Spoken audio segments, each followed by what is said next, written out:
नमस्कार दोस्तों, मैं Vishali Soni the fact time में आप सबका एक बार फिर से स्वागत करती हूँ। हम आपको ले जा रहे हैं सीधा डेरा सच्चा सौदा की ओर और देख रहे हैं काफ़ी तादाद में लोग आ रहे हैं यहाँ पर।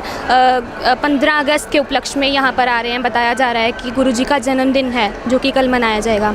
आइए जानकारी लेते हैं लोगों से। जी, आपका नाम क्या है? सोना इंसा। कहाँ से आए आप? मैं सिरसा से ही हूँ। कितने समय से डेरे में आ रहे हैं? मेरे को लगभग 8-9 साल हो गए हैं डेरे में आते हुए। क्या करते हैं आप? मैं टीचर हूँ। कहाँ टीच करते हैं आप? मैं शासतनाम जी गर्ल्स स्कूल में टीचर हूँ। स्कूल का माहौल कैसा है आपके? स्कूल का माहौल बहुत अच्छा है। As you know, the incarnation month is going on, so there are so many नाम चर्चाज। Every weekend we have नाम चर्चाज। हम नाम चर्चा लगाते हैं और बच्चों को मोटिवेट करते हैं, अपना करेक्टर वाइज हाई बनाने के लिए उनको प्रेरित करते हैं। और ये सब हमारे गुरुजी की वजह से है। जैसे इस मंथ कई बच्चों का बर्थडे भी था, तो हम लोगों ने उनका बर्थडे इस तरीके से सेलिब्रेट किया कि उन्होंने कई गरीब लोगों को राशन दिया है, कईयों ने नोटबुक्स दी हैं। मतलब जितने भी नीडी वर्क्स होते हैं वो सारे नीडी जो लोग होते हैं उनकी हेल्प करते हैं कोई ना कोई चीज़ देकर। बच्चे किस तरह कैसे हैं आपके स्कूल के बच्चे? क्या वो दूसरे स्कूलों से अलग हैं? बिल्कुल दूसरे स्कूलों से अलग है। पहली बात, as the period start we provoke them to do meditation and due to meditation their will power is so high. उनकी विल पावर इतनी ऊंची है कि they never hesitate doing any good work और they are very good in education also. It's all the रहमत of पिताजी। पिताजी की रहमत है कि उनके मार्क्स भी बहुत अच्छे आते हैं और उनका विल पावर स्ट्रांग है। मतलब वो किसी भी चीज़ से डरते नहीं हैं और उनको फेस बड़ी अच्छे से करते हैं। गुरुजी का कितना योगदान रहा है आपके जो स्कूल्स के बच्चे हैं उनके कैरेक्टर को बिल्डअप करने में, या फिर उनको क्या कोई गाइडलाइंस प्रोवाइड करते हैं गुरुजी? बिल्कुल, पिताजी सत्संग में भी बोलते हैं कि बेटा करेक्टर की हाई बनो।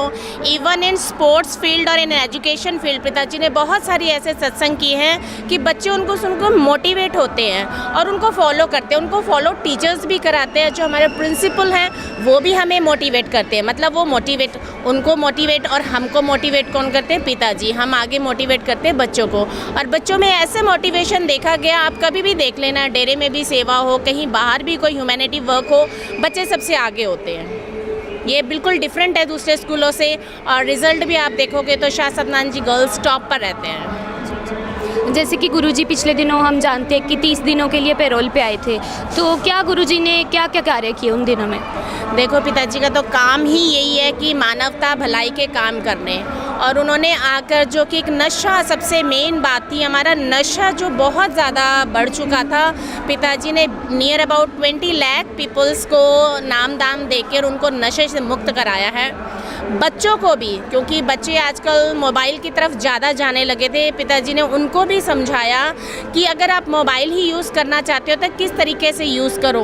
गेम्स के लिए उन्होंने बताया कि जैसे बच्चे गेम्स खेलते हैं तो बहुत ज़्यादा बच्चे उसी में ही एडिक्ट हो गए हैं उनके। तो उन्होंने कहा गेम्स ऐसा होना चाहिए जैसे रेसलिंग का गेम हो, उससे बच्चे को मतलब दिमागी तौर पे भी वो उस फील्ड में आगे आएगा। गेम्स के लिए भी पिताजी ने बताया कि अगर गेम्स ही खेलना है, वो भी बहुत लिटल टाइम के लिए, नॉट टू मच टाइम, तो उनको थोड़ा समय वहाँ ऐसे गेम्स पे लगाएं कि जिससे मेंटली उनका डेवलपमेंट हो। और बच्चों को एजुकेशन के बारे में भी बताया कि किस तरीके से पढ़ना चाहिए, किस समय पढ़ना चाहिए। और मेन थिंग कि आजकल जो जंक फूड बहुत चला हुआ है, तो पिताजी ने उसको भी अवॉइड करने को बोला है। और पिताजी ने हेल्दी डाइट बताई है कि आजकल ओबेसिटी भी बहुत ज़्यादा है, तो पिताजी ने उसके लिए भी हमें बताया है। नशा भी छुड़वाया है और जितने भी और भी मानवता भलाई के कार्य कराए हैं पिताजी ने, वो सब इसके अंडर आते हैं। उससे भी सुप्रीम जो बात है कि पिताजी ने नेशनलिटी के लिए जो बोला है कि हर घर में तिरंगा हो और तिरंगे का आदर किया जाए। प्लस एनिमल्स के लिए पिताजी ने बोला जब भी हम खाना बनाते हैं तो सबसे पहली रोटी जो है आप गाय के लिए या कुत्ते के लिए निकालिए। देखो, मतलब हर फील्ड में उन्होंने हमारे लिए कुछ ना कुछ बताया और हम कर रहे हैं। जो हम सत्संगी पीपल हैं वो उसको फॉलो कर रहे हैं। आवारा पशुओं के लिए गुरुजी ने क्या कार्य चलाए हैं? जिस तरह से हम देख रहे हैं कि गायों में जो आजकल एक रोग पाया जा रहा है, तो उनको उनकी प्रोटेक्शन के लिए भी क्या कुछ डेरा सच्चा सौदा कर रहा है? हाँ जी, पिताजी ने उनके लिए भी बोला है कि अगर ऐसे पशु हैं, पहले तो उनके लिए मतलब जैसे बर्थडे होता है उनके लिए हम चारा लेकर जाते हैं वहाँ पर जो गौशाला, उन्होंने बोला कोई भी ऐसी उनके लिए गौशाला एक जगह बनाई है जहाँ पर उनको रखा जाए, और वहाँ पर हम जैसे लोग हैं, जैसे कोई भी हमारा फंक्शन होता है तो हम वहाँ जाके ओकेजनली उनको उनके लिए फीड देकर आते हैं और उनके लिए डोनेट कर कर आते हैं कि उनकी सेवा हो सके। डेरा सच्चा सौदा का माहौल कैसा है? आप काफ़ी लंबे समय से आ रहे हैं, महिलाएं कितनी सुरक्षित हैं यहाँ पर? हाँ, डेरा सच्चा सौदा में महिलाएं ऐसी सुरक्षित है, ऐसे लगता है जैसे हम किले के अंदर हैं। कोई भी ऐसी बात नहीं होती है यहाँ पर। हम चाहे रात के 12 बजे आराम से यहाँ रह सकते हैं, चाहे 1 बजे हैं, और ऐसे स्कूल में हैं।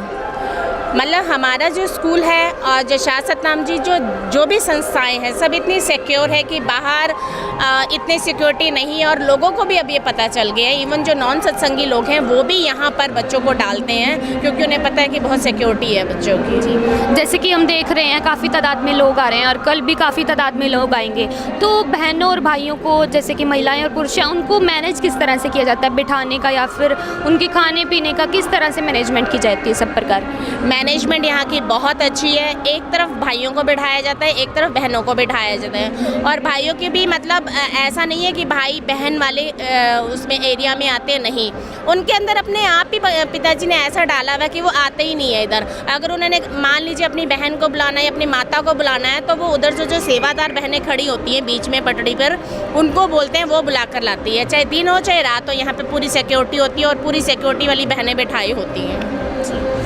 लोगों को क्या बताएंगे डेरा सच्चा सौदा के बारे में? मेरे ख्याल से बताने वाली तो अब कोई बात ही नहीं रहेगी है। जो लोग हैं जिन्होंने देखा है अब वो खुद चल कर आते हैं, और सबको पता है कि डेरा सच्चा सौदा सच का सौदा है। यहाँ पे सारी चीज़ें सच्ची हैं। जिसने भी जो झूठ बोला है वो अब सामने नज़र आता ही जा रहा है कि क्या है क्या नहीं। तो एक कहते ना जीने की राह चाहिए, तो डेरा सच्चा सौदा वो राह है। आपका बहुत बहुत धन्यवाद मैम हमारे साथ जुड़ने के लिए। दर्शकों, आप देख सकते हैं किस तरह से एक शाह सतनाम जी गर्ल्स स्कूल की जो एक टीचर है, अध्यापिका है, वहाँ पे पढ़ाने वाली जो टीचर हैं उनसे हमारा बातचीत हुई है, और ये पता लगा है कि वहाँ का जो माहौल है बहुत ही अच्छा है, बहुत ही सिक्योर है, और ये काफ़ी लंबे समय से यहाँ पर आ रहे हैं। ऐसा कुछ भी यहाँ गलत नहीं पाया गया आज तक। तो आप भी हमारे साथ बने रहिए द फैक्ट टाइम में, और ऐसे ही सच जानते रहिए। धन्यवाद। Subscribe to our channel and press the bell icon.